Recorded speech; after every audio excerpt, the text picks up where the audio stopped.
Call this meeting to order. Please rise for the pledge of allegiance.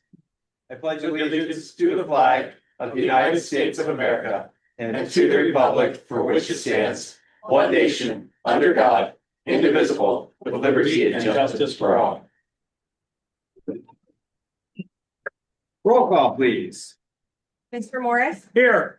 Mrs. Thompson. Here. Mr. Gray. Here. Mr. Bittner, Here. Ms. Wall. Here. Mr. Elam, Here. Mr. Johnson. Here. Approval of minutes from the regular meeting of council, April 28th, 2026. Are there any additions or corrections to the minutes? I have a correction, please. Yes. On page 7, I believe it is, it refers to a Debbie Donnell, and believe her name is Kathy Donnell.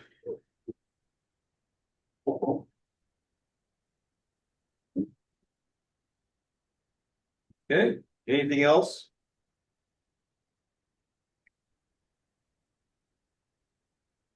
Motion to approve. Well, you have to amend first. Okay, motion to amend. Amend made by Mr. Morris.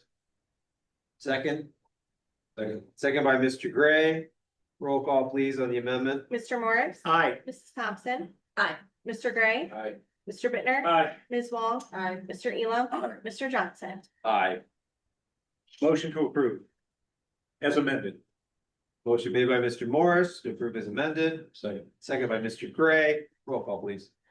Mr. Morris. Aye. Mrs. Thompson. Abstain. Mr. Gray. Aye. Mr. Bittner. Aye. Ms. Wall. Aye. Mr. Elam. Aye. Mr. Johnson. Aye. Correspondence, clerk, do you have any correspondence this evening? I do not. Does any member of council have correspondence this evening that they wish to share? Hearing none, we will move on to administrative department head reports. Administrative Director, Mrs. Valentine, good evening. I have a lot. Microphone. Like, oh.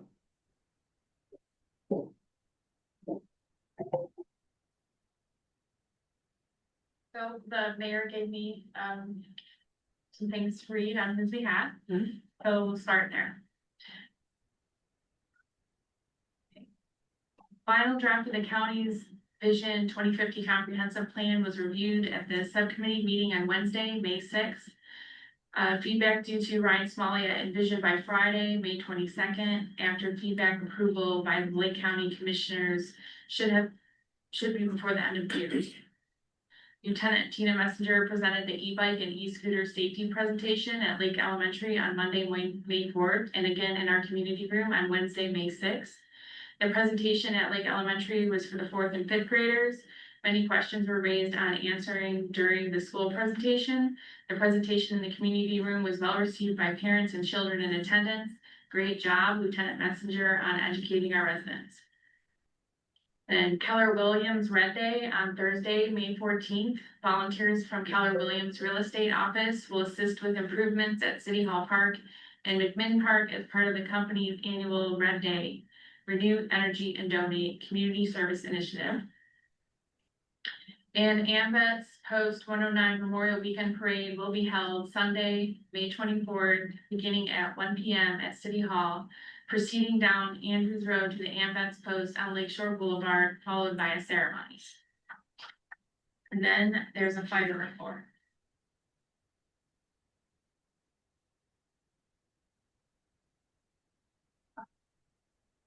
Okay, the monthly report of April 2026. There was a total of 146 calls for service. The call breakdown was follows: 38 fire service calls, 108 rescue EMS calls. Of those 108 calls, there were 11 calls for invalid assist, 1 call requiring Narcan due to overdose. Department training, EMS drills presented by UH Lake Health. Topic was critical EKG finding, department monthly shift drills, EMS, treating neck and spinal injuries, fire suppression tactics, and single-family structures. Department members who are part of the Lake County Hazmat Team, HIT, attended training. Department captains attended shift officer training. Business inspections were Ninja Sushi, Ale House, Jennifer & Company. And congratulations to our members who celebrated a service anniversary in April. Firefighter Ania, 21 years. Lieutenant Langford, 18 years. Captain Clems, 9 years. And firefighter Sunbaum, 6 years. That's done with his portion. And we have my portion. So as everybody knows, fuel has gone up significantly. Our average order to fill up our storage tank is anywhere from like $5,000 to $7,000. And our last order went up to $14,700. This is not something I anticipated, so I just wanted council to know because this will most likely need, some kind of amended appropriations at some point if the prices don't go down. The owner of Marco's Pizza parking lot have been issued a court summons. They should be receiving it in a few days. They said, they have a contractor, but they still won't commit to a date. And, our bond attorney is working on legislation for the new note for the year. And we are paying down $220,000 in principal, and we're not adding any new projects this time around. So when we do receive a resolution, it will need to be voted on at the June 9th meeting because the closing date is June 23rd. I wanted to let you know now. And I just have some amendments that I wanted to make to the ordinance 2026 0-04. Want me to do this now? You can wait for that. That'll be fine. Okay. So that's it then. All right, thank you. Law Director, Mr. Zeman, good evening. Good evening, Mr. President, members of council. I think you've probably all been seeing some of the media reports relative to our enforcement actions against the gaming establishments that have sprung up here in the city. So just again, underscore the fact that criminal charges will be filed. We anticipate this week. Comment any more about the subjects of those charges, noting that all individuals are presumed innocent. We believe that for the moment, at least, any suspected illegal gaming operations are no longer present in the city. I think on the law enforcement side, we hope that the attention to these enforcement activities will dissuade any establishments from just wheeling in some slot machines, as they seem to be trying to do, and starting up these activities again. So hopefully, word is getting out there. So with that, nothing further. Thank you. Good, thank you. To the engineer, Mr. Parker, good evening. Good evening. A couple of quick updates. Severino has been working on Southland. They did show up. They are working. We're hoping to do a final walkthrough in the next week or so. Then we're gonna do a walkthrough with just the rough grading and all the changes to the pipes and the tying in the downspouts and that kind of stuff. And then do the topsoil after that, because if we have to change it in the rough grading, topsoil's on, we have to back and redo the topsoil. So we'll do another, semi-final walkthrough, I guess, and then final walkthrough.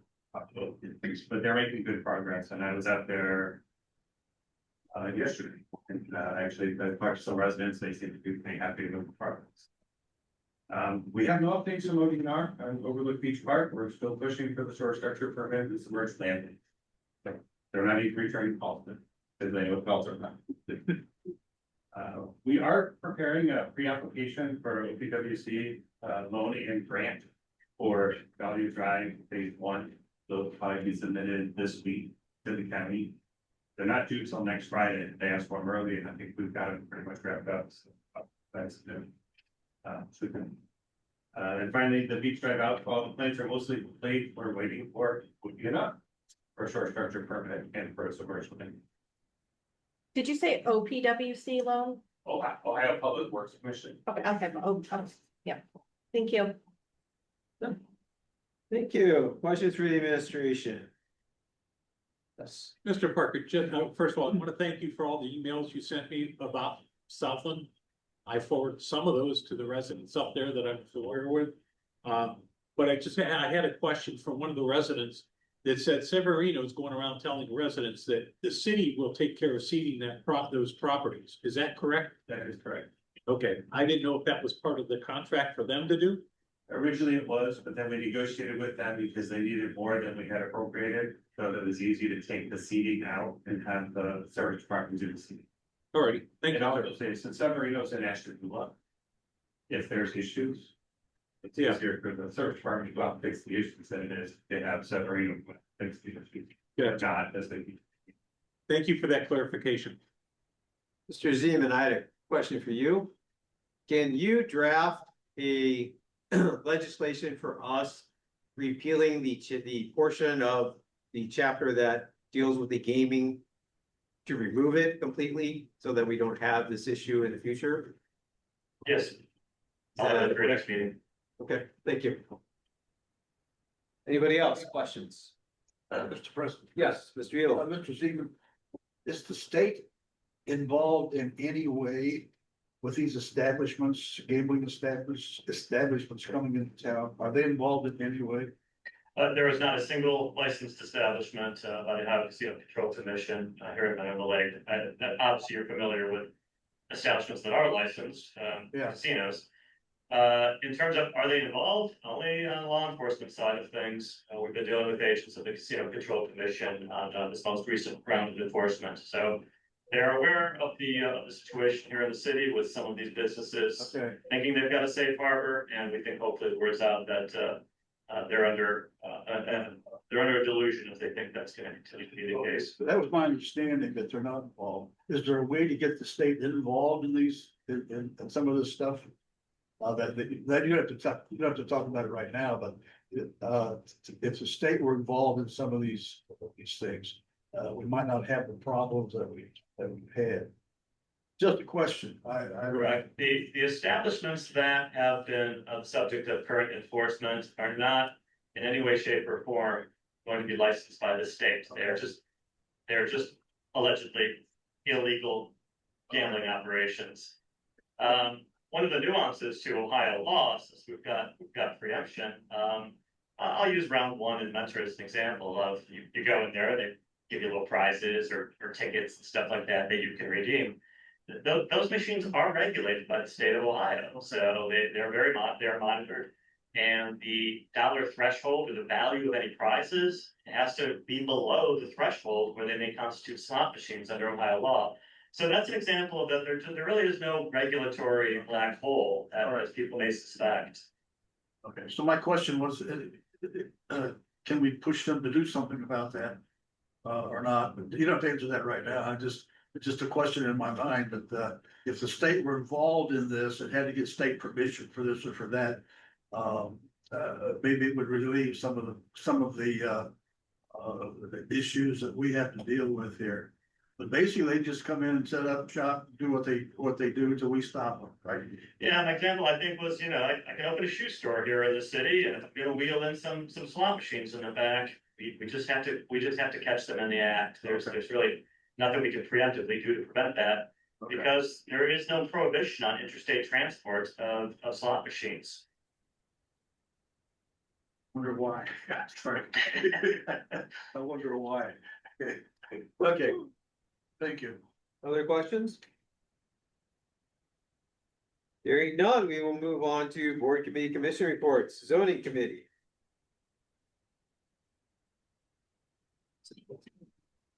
From March 23rd. You've been missing a lot.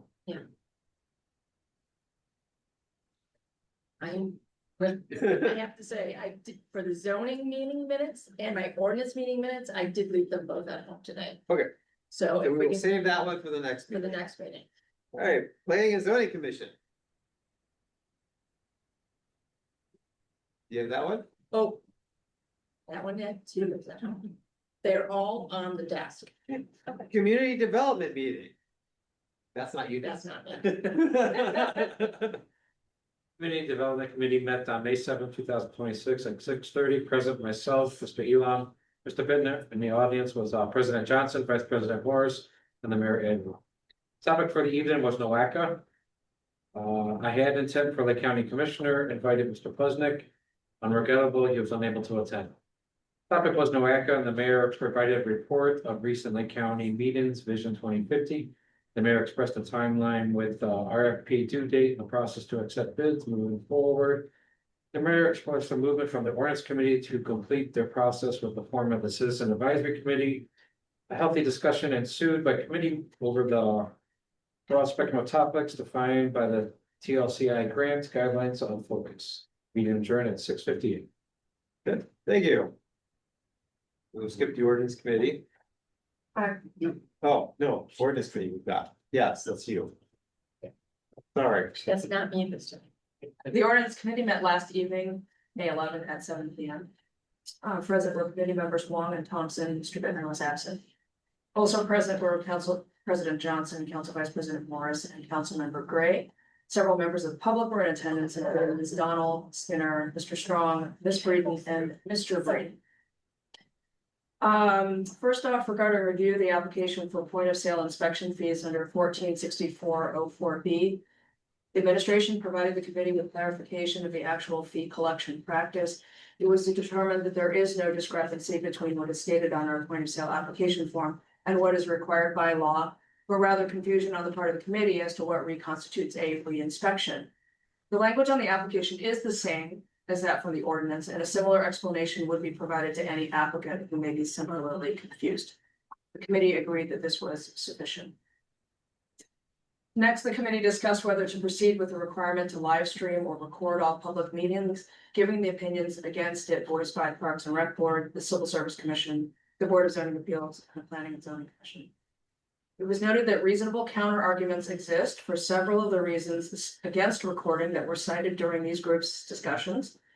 The committee and members of the public who were present at this meeting largely felt that the underlying reasons for wanting to provide live streaming or recording of all public meetings remain strong and were not sufficiently diminished by any of the arguments offered by others. The discussion is ongoing at this time. And finally, the committee still has several items it is addressing regarding the regulation of residential chickens and consistency of the proposed language with some of our existing laws and zoning code. Work on this continues. Meeting adjourned at 7:40 p.m. That concludes my report. Thank you. Were there any other committees or commissions that have a report tonight? Hearing none, we'll move on to open to the public to speak. If you'd like to speak, please come to the lectern, state your name and address for the record. This is your opportunity to speak to council. It is not a back and forth with council. Anybody? Nobody? Okay, we will close this portion open to the public speak. We'll move on to legislation before council. Resolution number 2026-R-19, if you please read it by its title. Resolution number 2026-R-19, third reading amended. A resolution approving a contract with Tim Lally Chevrolet Inc. for the purchase of a 2026 Chevrolet Traverse and specialty equipment package and declaring an emergency. Okay, this now has the corrected numbers in there. So is there a motion to amend as presented? Motion to amend this. Second. Motion made by Mr. Gray, second by Mr. Morris. Roll call on that, please. Mr. Morris? Aye. Mrs. Thompson? Aye. Mr. Gray? Aye. Mr. Bittner, Aye. Ms. Wong? Aye. Mr. Elam? Aye. Mr. Johnson? Aye. Now, is there any discussion on this? Are there any motions on this? Motion to pass this, please. As Second. amended. Motion made by Mr. Bittner, seconded by Mrs. Thompson. Roll call, please. Mr. Morris? Aye. Mrs. Thompson? Aye. Mr. Gray? Aye. Mr. Bittner, Aye. Ms. Wong? Aye. Mr. Elam? Aye. Mr. Johnson? Aye. Hey, I'm going to now ask that we go into executive session for the discussion of appointment to a board or commission. Is there a motion to do so? Motion. Motion made by Mrs. Thompson, Second. seconded by Mr. Morris. Roll call, please. Mr. Morris? Aye. Mrs. Thompson? Aye. Mr. Gray? Aye. Mr. Bittner, Aye. Ms. Wong? Aye. Mr. Elam? Aye. Mr. Johnson? Aye. And I invite the law director and the administrative director back. Listen. Please.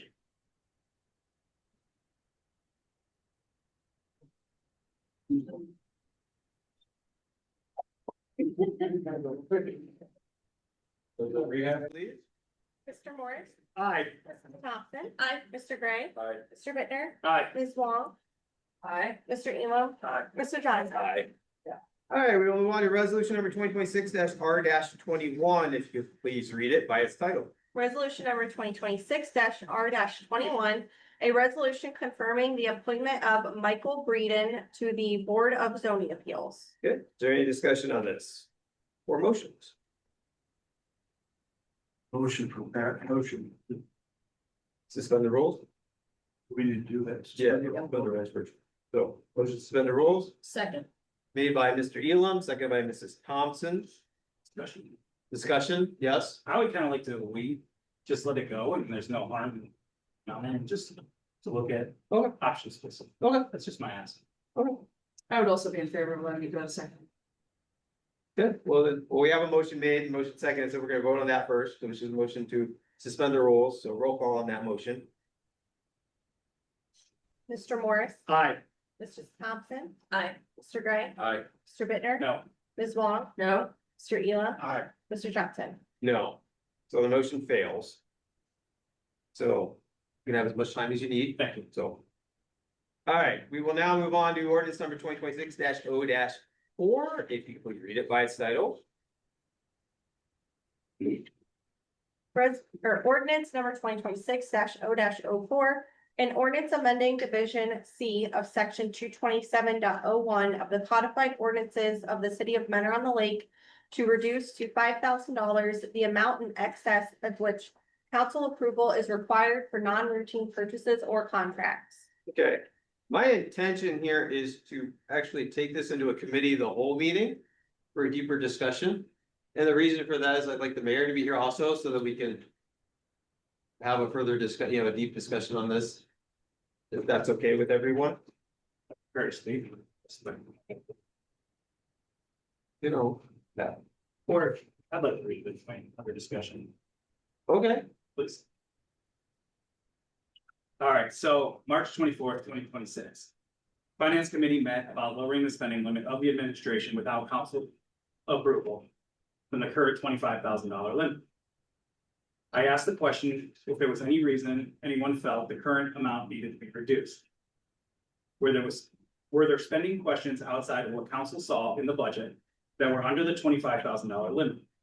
The answer I received from both members was no. So I lowered the limit. Mr. Elam's response, because that is what it used to be. At this meeting, I was in favor of leaving the spending amount without council approval at the $25,000 limit. Mr. Gray wanted to lower the limit to $15,000. Mr. Elam wanted to lower it to $5,000. The committee agreed to recommend no changes, referred it back to council. This issue was then sent back to the finance committee. Why it was sent back? I do not know. April 21st, 2026. Finance committee meeting. Before I had even arrived to the meeting, I had learned that Mr. Elam had told the mayor we decided to lower the administration spending without council's approval to $5,000. The first question I ask is, who is we? I was never included in these conversations. So this decision was made before a public meeting. Why was I not included in this decision? This to me is a lack of transparency with decisions being made outside of public meetings. Why even have committee meetings? May 5th, 2026. Mr. Morris was engaged in conversation with two members of the public, asking their thoughts of council lowering the mayor's spending limit to $5,000. I understand and hope this conversation was to educate himself on the public's opinion on this matter. Council meets as a whole to go over the operational budget at the beginning of each year, which include the possible expenditures for that year. Then a budget is approved. In 2026, there were 33 transactions as of today of $5,000 or more that would be affected by this current proposal. The $10,000 limit was put in place in 1979. That's as far back as the records can go that we can see. The limit was then raised to $25,000 in 2012.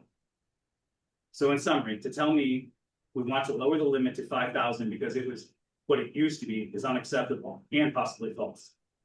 In the proposed ordinance number 2026-0-04, under the whereas, council finds and determines the proposed amendment is in the furtherance of public good, welfare, and management of the city. This statement, in my opinion, couldn't be further from the truth if this ordinance passes as written. An example, an expenditure could be submitted Wednesday after the 12 p.m. deadline and declared not an emergency. Going through the process, it could take up to 48 calendar days to be voted on. How is this efficient management of the city? Take into account the rising costs of goods and services. I ask the question again, why such a drastic proposed reduction in the administration spending without council approval? Thank you. Mr. President, yes. there was no agreement between Mr. Gray and myself before that vote I don't even remember talking to Mr. Gray about his vote. I know what my position was. I thought it was $5,000. I later learned from the mayor that it was $10,000 was the limit at the time. So I don't know where Mr. Bittner is getting this, that the agreement was made before the meeting. It was not made before the meeting. Regardless of what he said, it was not decided before that meeting. Now, I told the mayor what I thought was gonna happen. Your perception and mine, that's not It's gonna. not perception, it's truth. It's not my perception, it's what I remember and what I did. Your perception, your opinion is okay, but it's wrong. It's not about the mayor, Mr. President. Not about the mayor. It's about council's responsibility. And I know Mr. Bender thinks it is. It is not about the mayor. It's about my responsibility as a councilman for every dollar that goes out of this post. And the fact that mistakes were made, apparently mistakes, they were deliberate decisions by the mayor to spend money that council needed to approve, deliberate decision that he made. I'm not gonna be responsible as a member of council for any more than I absolutely have to be in terms of the dollar amount that goes out of here. It's important that council knows what's going on and that they're respected and that they're informed and asked for their rightful response. I have no other agenda, nothing else up my sleeve. The city and our expenditures, every dollar goes out of here, we're responsible for it, not the mayor. We are responsible. And I take that seriously. So, Mr. Bittner is not correct in terms of the decision being made. It's an assumption he made that has no basis in fact. And I don't appreciate that. Thank you, Mr. President. If I could, Mr. President, I attended that meeting. And at the time, there was a vote taken amongst two of the members of that committee, Mr. Elam and Mr. Gray, to take it to $5,000. That is the first time I heard those two agree to that at any time. However, I'm not sure how Mr. Bittner can say that he heard everything because he got up in the middle of the vote and left. So it's like, okay. So he's standing on a ground that I can't agree with too. Ms. Wong. Yes, can someone on the finance committee, if there is another answer or a different answer, why are we considering changing the threshold for spending without council approval?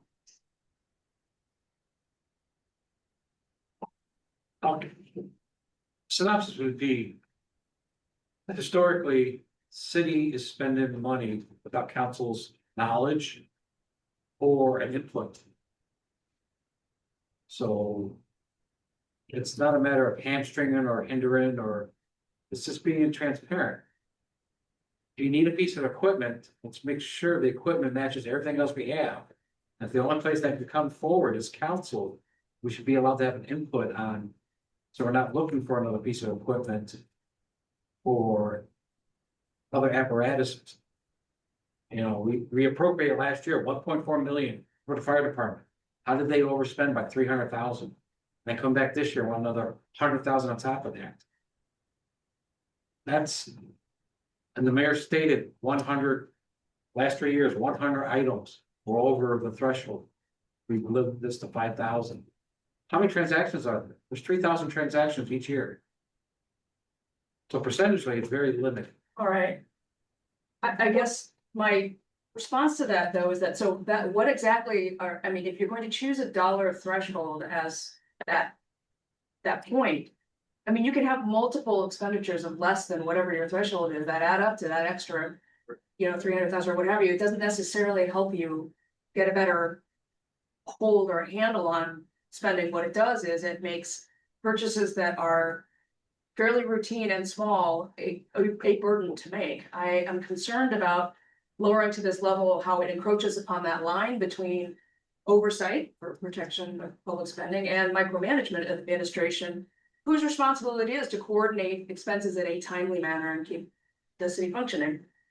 When you think about it, since that limit was put into place in 2012 or 2013 or wherever it was, I mean, the prices for all purchases, even the smaller ones, has gone up significantly. I mean, even small items, routine and non-routine, are now over $5,000. So. And another thing that Mr. Bittner mentioned, again, I mean, we meet just twice monthly. And there are more than 2 weeks that elapse between meetings, particularly those following a month that contains 5 Tuesdays. And council has historically been fond of recessing for 2 meetings a year during the summer months, which results in a much longer period of time between meetings. You know, with an agenda deadline, it's 5 days before the meeting, and the safeguard for public transparency of having more than a single reading for legislation. There could be a delay of several weeks to more than a month before an expenditure is approved, and I just don't see how expenses that need to be covered can be done so in a timely fashion. If it's a large, non-routine, one-time expense like a vehicle, I think that's the appropriate discussion to have, but I think especially for those that are unexpected, smaller expenses, I think this borders on excessive delay. I don't see how you can really sit that. I don't think holding special meetings to avoid delays are going to help. We may incur increased fees for legal advertising, for availability of our clerk, time and work to research every expenditure and option being considered. So if you're back to the reason this was being proposed, if we want to be more involved in the decision-making for certain expenditures, then I think we could consider that better communication between administration and council regarding purchases could meet that current need and improve our city's efficiency spending. I mean, sharing what research was undertaken, what options were available, what the price breakdowns were, the pros and cons of going one way versus another way, asking for council input before such a one-time purchase is made, involving the expertise and experience that a larger group may have. I think that would help, and it would foster trust and confidence in each other and how we're spending the money. We've had some good examples of this type of communication, like the LifePak defibrillator purchase, the extended warranty add-on we just passed for the police vehicle. And I think we've had some poor communication examples as well, which I'm not really gonna get into, but. And yes, all of those examples met the threshold to come before council and thus necessitated discussion. There may be others that would be suitable for such a discussion, but I don't think you can bring to discussion every single purchase that's made. I think that's too much. So, I mean, I think that if we were going to lower the threshold, you'd have to consider a less drastic reduction. My look at that 2025 list of expenditures, not including salary, insurance, tax, and utility purchases, the amount over $5,000 was more than 35. And if you raise that limit to 10,000, you're looking at just 20 such expenditures in a year, and some of them had to come before council anyway because they were over the current threshold. So I think that, you know, there are other ways to look at getting more involved that don't necessarily involve lowering this threshold to $5,000. And I was just gonna add to that too, even the fuel costs going up now at $14,000. They're gonna have to come to us to ask for money for gas. I mean, and that might create a special meeting just so we can gas up some cars and some trucks and get our guys back out on the roads. So I think a committee of the whole meeting is the best way to go for this, because we'd be having more meetings than what's released meeting. Good. Anybody else have anything tonight?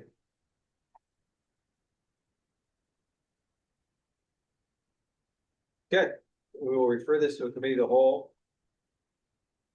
We can digest what was said tonight. We'll deep dive into it. All right. Old business. Do we have any old business tonight? Do we have any new business tonight? Yeah.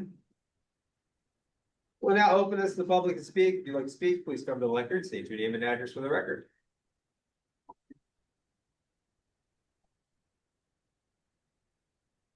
Hearing none, we will close this portion open to the public to speak. We'll go to announcements and settings and meetings. We have Parks and Recreation Thursday, May 14th at 6:30 P.M. We have the next regular meeting of council, May 26th at 7 P.M. Other meetings. Zoning needs to make a meeting for some feedback from the planning and zoning committee.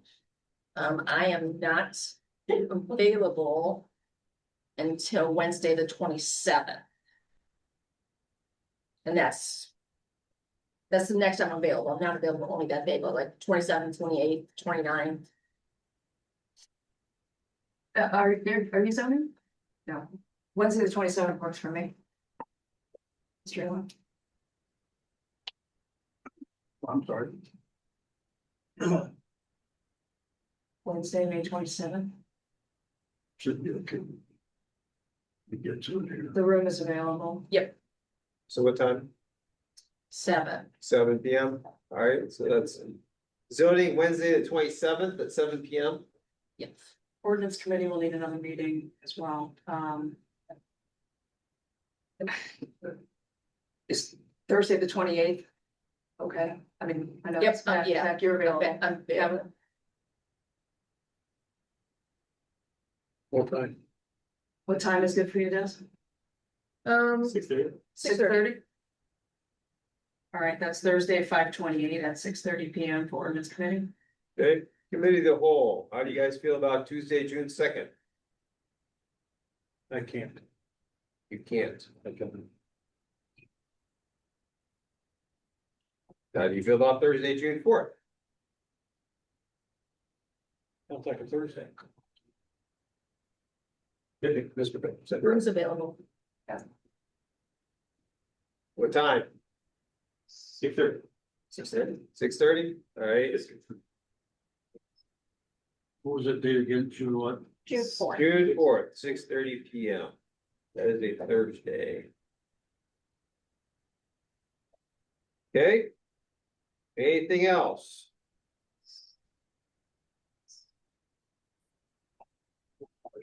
Motion for adjournment. Motion made by Mr. Morris. Second. Oh, second by Mrs. Thompson for adjournment. Roll call, please. Mr. Morris, Aye. Mrs. Thompson, Aye. Mr. Gray, Aye. Mr. Bittner, Aye. Ms. Wong, Bye. Mr. Elam, Aye. Mr. Johnson. Aye. Fair adjourned.